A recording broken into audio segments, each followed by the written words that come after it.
अब आ जाइए conference. Conference में क्या होता है? It is a meeting of people. भाई मीटिंग तो सारी ही है।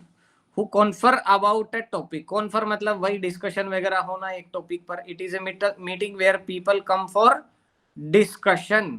देखिए सिंपोजियम में कोलक्वम में डिस्कशन नहीं हो रहा था, सिर्फ टॉपिक पे डिलीवरी हो रही थी। कहने का मतलब लोग आ रहे थे, अपने प्रवचन दे रहे थे। किसमें? कोलक्वम में और सिंपोजियम में। लेकिन कॉन्फ्रेंस में प्रवचन नहीं चलेंगे, डिस्कशन होगा। डिस्कशन का मतलब क्या होता है? एक आदमी ने कुछ बोला तो दूसरा भी उस रिलेटेड टॉपिक पर बात करेगा और पहले व्यक्ति ने जो बोला उसकी बात पर भी अपनी टिप्पणी रख देगा। ठीक है, एक डिस्कशन होता है। यानी कि यहां पर आप किसी भी मुद्दे पर डिस्कशन कर सकते हो। मुद्दे पर माने मान लो कि अब पीएम साहब हैं हमारे देश के और रक्षा की कोई बात होने वाली है, कोई रक्षा डील होने वाली है ना, डिफेंस की कोई डील होने वाली है, तो वहां पर क्या होगा? कॉन्फ्रेंस रखी जा सकती है कि भाई जो रिलेटेड व्यक्ति हैं वो आए और इस मुद्दे पर क्या करें। जैसे इंडो चाइना रिलेशंस हैं, तो इंडो इंडिया और चाइना रिलेशंस, तो इन पर क्या हो सकता है? इन पर आराम से खुल करके डिस्कशन हो सकता है। जो रक्षा मंत्रालय के अधिकारी हैं वो बैठ जाएंगे, डिफेंस मिनिस्टर बैठ जाएंगे, और जो बड़े बड़े लोग हैं सब बैठ करके ये क्या कर सकते हैं? डिस्कशन कर सकते हैं। ठीक है, तो दैट इज कॉन्फ्रेंस। अब देखो यहां पर की नोट्स होते हैं। की नोट क्या होता है भाई? एंड प्रेजेंटेशंस होते हैं डिलीवर्ड टू ऑल अटेंडीज। यानी कि जितने भी अटेंड करने वाले लोग हैं उनको उनके सामने क्या दी जाती है? प्रेजेंटेशन दी जाती है। आजकल तो लग पीपीटी से ही दे रहे हैं लोग। पहले जमाने में जो है पेज से या बोल करके या डेटा के साथ में प्रेजेंट करते थे। ठीक है, और की नोट्स क्या होते हैं? कविता जी थोड़ा सा इस पर हाईलाइट करें। की notes Sir, keynotes are those bullet points which we are going to be discussed in our presentation or in any topics. Right, ठीक है। तो की नोट्स बेसिकली क्या है कि जब कोई कॉन्फ्रेंस होती है तो भाई कई बार ऐसा भी होता है कि आपको कॉन्फ्रेंस में पहले मान लो 10 मिनट डिसाइड हुए थे एक व्यक्ति के, लेकिन अब समय कम पड़ रहा है तो आपको बोला भैया 2 मिनट में काम खत्म करना। तो आप क्या करोगे? आप की नोट्स को मतलब बोल दोगे, डायरेक्ट एक्सप्लेन करने की बजाय आप किन पर जाएंगे? की नोट्स पर जाएंगे। तो जितने भी लोग होते हैं जो प्रेजेंटेशन देते हैं सबके क्या तैयार होते हैं? पहले से की नोट्स तैयार होते हैं ताकि समय की एडजस्टमेंट की जा सके। और ये की नोट्स जो है रिकॉर्ड होते हैं बाकायदा कि चलो भाई ये चीजें हैं। ठीक है, जैसे संसद में भी ऐसा होता है कि कई बार जो है एमपी को बोलने का अवसर नहीं मिल पाया तो वो की नोट्स अपने जो है सबमिट करा सकता है और उस पर डिस्कशन हो सकता है बहुत शॉर्ट में। ठीक है, तो की नोट्स का मतलब है कि आपकी जो इंपॉर्टेंट बात है भैया वो इंपॉर्टेंट बात रख दो यहाँ पे बस। Okay, as well as multiple breakout sessions. और यहाँ पर कॉन्फ्रेंस में ध्यान दीजिए मल्टीपल ब्रेकआउट सेशन होते हैं। यानी कि आपको सुबह जो है टी ब्रेक मिलता है, फिर दोपहर में लंच ब्रेक मिलता है, फिर लंच के 2 घंटे का सेशन होने के बाद फिर से आपको ब्रेक मिलता है चाय समोसे वाला। और चाय समोसे वाले ब्रेक के बाद इवनिंग में आपको जो है फ्री फ्री कर दिया जाता है कि जाओ भैया खेल लो। ठीक है,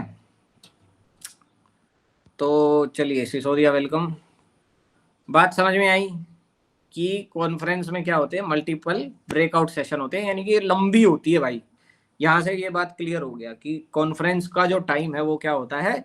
लंबा होता है। और जनरली जो है ये 3 दिन 4 दिन ऐसे चलती है, तीन तीन दिन तक लगभग रहता है। 1 से 3 दिन का इसका टाइम रहता है, राइट? या 2 दिन की तो मतलब जनरली है ही है, लगभग 3 दिन की रखते हैं लोग, बट फिर भी कई बार ये है कि चलो 2 दिन में निपट गई। ओके, आगे बढ़ते हैं वेबिनार पर। वेबिनार या वेब कॉन्फ्रेंस। तो वेबिनार तो आप सब लोग जानते ही हो। चलो इसमें कुछ रह गया था कॉन्फ्रेंस में। तो कॉन्फ्रेंस के बारे में ये बात तो आप लोग समझ ही गए होंगे कि एकेडमिक भी हो सकती है, बिजनेस रिलेटेड भी हो सकती है, पेरेंट टीचर कॉन्फ्रेंस भी हो सकती है, और जो है अलग अलग टाइप की डिप्लोमेटिक्स कॉन्फ्रेंसिस, देशों के लेवल पे बड़ी बड़ी चीजें, सब कुछ हो सकता है। ठीक है, ओके। तो अब कॉन्फ्रेंस के बाद आते हैं वेबिनार या वेब कॉन्फ्रेंस। तो आप लोग समझ ही गए, फोन से, कंप्यूटर से, वीडियो कंपोनेंट ये लाइव चल के जो ऑनलाइन हो जाए तो बस वेब कॉन्फ्रेंस हो गई, जो भी कॉन्फ्रेंस, ठीक है। ओके, आ जाओ भैया सेमिनार पे। अब सेमिनार क्या होता है? तो सेमिनेरियम एक शब्द है लेटिन भाषा का, वहां से ये बना है। तो सेमिनेरियम अपना याद रख लेना भैया। सेमिनेरियम का मतलब क्या होता है? सीड प्लॉट, सीड प्लॉट, ठीक है, जहां पर बीज जो है बोया जाएगा। तो it is a formal presentation, ठीक है भाई, फॉर्मल ही है सारी अब तक जो भी पढ़ रहे हैं हम, मीटिंग को छोड़ करके। फॉर्मल प्रेजेंटेशन बाय वन और मोर एक्सपर्ट्स, ठीक है। अब सेमिनार में ध्यान रखना कि एक व्यक्ति भी सेमिनार ले सकता है, ठीक है, और एक से ज्यादा लोग भी हो सकते हैं, 2 3 4 5 जितने भी लोग, ठीक है। तो यहाँ पर लेकिन वो व्यक्ति क्या होना चाहिए? एक्सपर्ट होना चाहिए किसी एक विषय का, जिस पर भी सेमिनार हो रही है। जैसे हमने नेटजेआरएफ की सेमिनार करी तो हम हैं भाई एक्सपर्ट, ठीक है। तो सेमिनार में हमने कहा कि एक या एक से ज्यादा एक्सपर्ट यहाँ पर मौजूद रहेंगे और स्मॉल ग्रुप ऑफ ऑडियंस रहेगा। ये बात नोट करने की है कि सेमिनार में बहुत ज्यादा भीड़ नहीं होती है, सेमिनार में कम लोग होते हैं, ठीक है। कॉन्फ्रेंस में ज्यादा लोग भी हो सकते हैं, कम लोग भी हो सकते हैं। जनरली जो बड़ी कॉन्फ्रेंस होती है जैसे नेशनल कॉन्फ्रेंस, इंटरनेशनल कॉन्फ्रेंस, बहुत ज्यादा लोग होते हैं उसमें, ठीक है। तो जो नवंबर में होने वाली है शांति कुंज में, वो है इंटरनेशनल कॉन्फ्रेंस, ठीक है।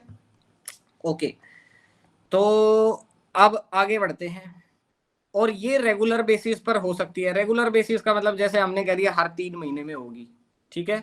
तो हर 3 महीने में सेमिनार होगा, या हर जो हमारा बैच है 6 महीने का, तो हर बैच में हम एक सेमिनार रखेंगे। तो ये फ्रीक्वेंसी हम इसकी सेट कर सकते हैं कि भाई रेगुलर होने वाला है, चाहे मंथली हो, चाहे वीकली हो, चाहे ट्राइमेस्टर हो, चाहे 6 महीने में हो, ठीक है। Okay, there is an invited speaker. अब ये नहीं है कि खुद ही होस्ट कर रहे हो, खुद ही बैठे हो, ठीक है। इनवाइटेड स्पीकर, बाहर से भी कोई एक आधा आदमी आना चाहिए भैया, और ऑडियंस होनी चाहिए is much more technically versed और स्पेसिफिक इन नेचर। और ऑडियंस जो है वो थोड़ी सी स्पेसिफिक इन नेचर रहती है। जैसे हम नेटजेआरएफ का सेमिनार कर रहे हैं, तो इस सेमिनार में कौन आएगा? नेटजेआरएफ वाले ही लोग आएंगे ना, बाकी लोग क्या करेंगे आके? उनका कोई काम नहीं है, ठीक है। तो सेमिनार में जो आपकी ऑडियंस है वो भी क्या रहती है? थोड़ी सी स्पेसिफिक रहती है। और इसका उद्देश्य क्या होता है कि जो वाइटल एस्पेक्ट हैं आपकी स्टडी के, जैसे नेटजेआरएफ की प्रिपरेशन में आप इसी का एग्जांपल ले लो कि इसमें आपको क्या क्या सावधानियां बरतनी चाहिए, कहाँ ज्यादा फोकस करने की आवश्यकता है, तो इन मुद्दों पर चर्चा होती है, किसमें? सेमिनार में होती है, ठीक है। तो हो गई बात यहाँ पे खत्म।